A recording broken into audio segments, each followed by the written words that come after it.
जय श्रीमन नारायण। अभी हम आपको दान दक्षिणा देने का मंत्र बताने वाले हैं। और एक हमारे शूद्र बंधु हैं जिनका नाम है शायद सचिन कश्यप, उन्होंने भी प्रश्न किया था कि गौ को ग्रास देने का मंत्र क्या है, तो वो भी हम इसी मंत्र के साथ बता देंगे और इन मंत्रों को इस चलचित्र के विवरण में भी लिख देंगे।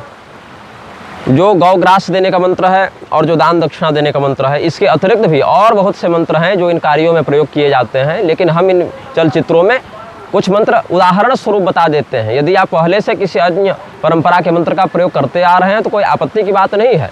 इन सभी कार्यों के बहुत से मंत्र होते हैं, लेकिन जो लोग बिल्कुल ही इन बातों से दूर चले गए हैं, वे किसी प्रकार से कुछ एक मंत्रों के माध्यम से अपने दैनिक जीवन को संस्कारित करें, इस उद्देश्य से हम इन चलचित्रों को आपके सामने प्रस्तुत कर रहे हैं।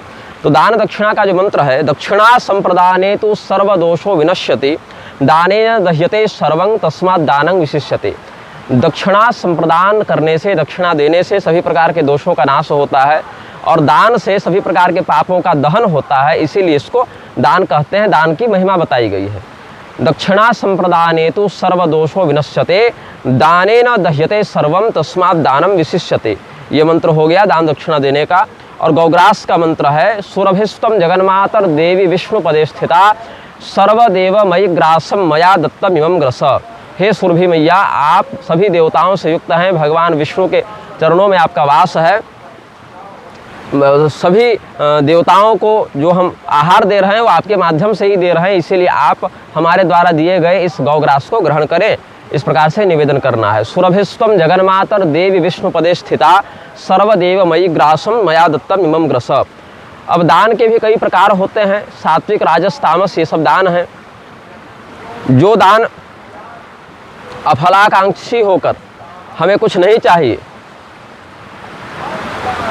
और जो निष्काम भाव से विधि पूर्वक दिया जाता है, उचित काल में उचित पात्र को दिया जाता है, उचित स्थान पर, वो सात्विक दान कहलाता है।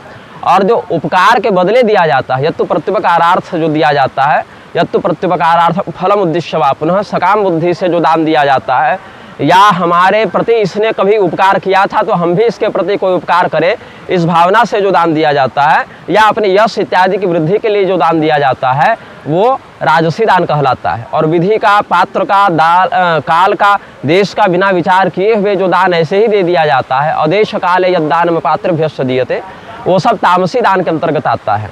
तो हमारे जो भी वित्त हैं, धन है, उनका 5 प्रकार से विनियोग करने का आदेश है शास्त्रों में। धर्माय, यशसेर्थाय, कामाय, स्वजनाय च। धर्म के लिए, अर्थवृद्धि के लिए, यश के लिए, अपने उपभोग के लिए और स्वजनों के भरण पोषण करने के लिए। इस प्रकार से 5 प्रकार से धन का विभाजन किया जाता है, जिसमें दान दक्षिणा को भी धन का एक प्रधान व्यय भाग समझना चाहिए, वहाँ पर धन का प्रयोग करना चाहिए। साथ ही इस बात का ध्यान रखना चाहिए, गौ ग्रास देने का अर्थ ये नहीं है कि हम कोई जर्सी गाय इत्यादि को दे दिए।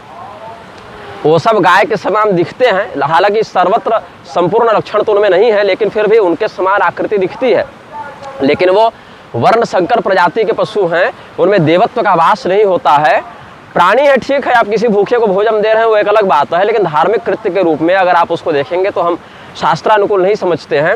जो भारतीय नस्ल की, बिना संकरता वाली, विशुद्ध नस्ल की देसी गौ माता है, देसी नंदी है, उन्हीं को गौग्रास देने का प्रधान महत्व हम समझते हैं। तो इन दोनों मंत्रों को हमने बता दिया है, इनका आप प्रयोग कर सकते हैं। श्रीमन नारायण। हर हर महादेव। नमः शिवाय।